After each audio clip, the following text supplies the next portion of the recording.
Well, good afternoon, friends. Mark Holmes here with my buddy Cowboy Joe Boo, as well as Joe Bear in the house. And as always, I want to thank you guys for watching, commenting, subscribing, and being part of the Joe Boo Sports Report. Without you guys, this literally does not work. So let's get open for business here, and let's wake up the football gods. Wake up, guys. Wake up here. You know, um, there's a lot going on. I hesitate to talk um, about what's going on because you're damned if you do and you're damned if you don't. People don't really listen to the message. People have a tendency today to put up a wall, put up a fence, and literally not think other than their own personal opinions. And that's a sad thing because, see, you and I may not agree in things. We may have totally different perspectives on things, but the thing about it is I listen to you and hear your side of it. You listen to me and hear my side of it. And you might end up getting a perspective that's different and learn something that you might not have known, and the same thing with me as well. I almost feel like what's going on right now feels like Hunger Games. There's so much craziness, the unemployment, the divisiveness, the racism. It's just like everything. It's just like a free for all that we're all going after each other. And what we have to start understanding that it's not really a black white issue as much as it is a haves and haves not. That's where the divide really is. And people have a tendency to pit one another against each other so another agenda can be achieved during the diversion. I, Eventually I'm going to have more to say on this. I just don't know how to put in to words how I feel. But it's sadness more than anything. It truly is sadness. And if we don't get our shit together, we all going to perish from this earth. So changing the subject here, the Dallas Cowboys are about to move up from 26th to 19th. Move up doing what? The salary cap. Right now we have $4.9 million in cap room, which puts us about 26 in the NFL. After June 1st, we can end up dealing with the Travis Frederick situation where Travis Frederick is retired and we'll get $7 million more of cap relief. Basically, it's going to be that his number is being split over 2 seasons. So what that's going to do is that's going to take us from $4.9 million to $11.9 million, which basically takes us past, because here's what's interesting. Here's what's crazy. I want you to think about this. The lowest is the Rams. They got $500,000. The Falcons, they got $1 million. The Patriots only have $1.3 million, and maybe that's one of the reasons why they haven't signed a big price paid quarterback. The Panthers have 3.2, but at least they signed a quarterback.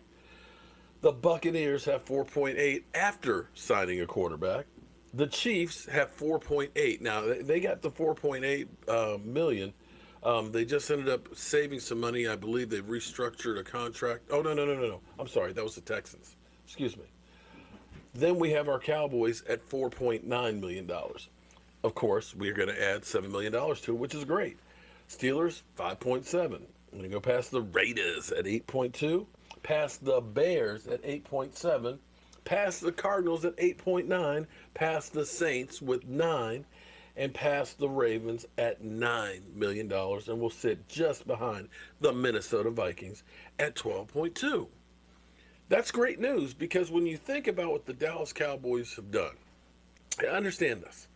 Remember when they talked about the Cowboys need to make sure Dak Prescott takes a team-friendly deal because they're not going to be able to sign everybody. And you could look at it and say, Byron Jones didn't get signed. Although I think part of that is that the Cowboys were looking to move on from that situation. After talking to Glover Quinn last night,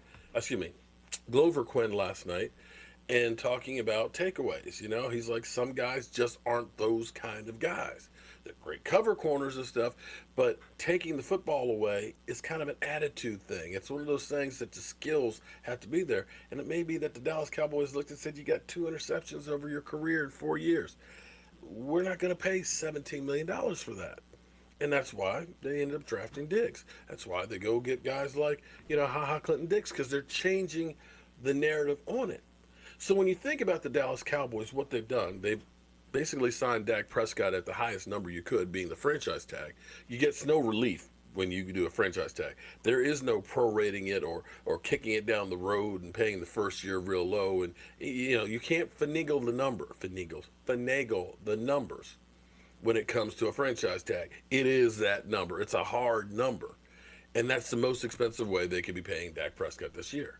Even doing that, they ended up getting all of these deals done. They ended up bringing in Aldon Smith. They ended up bringing in Gerald McCoy.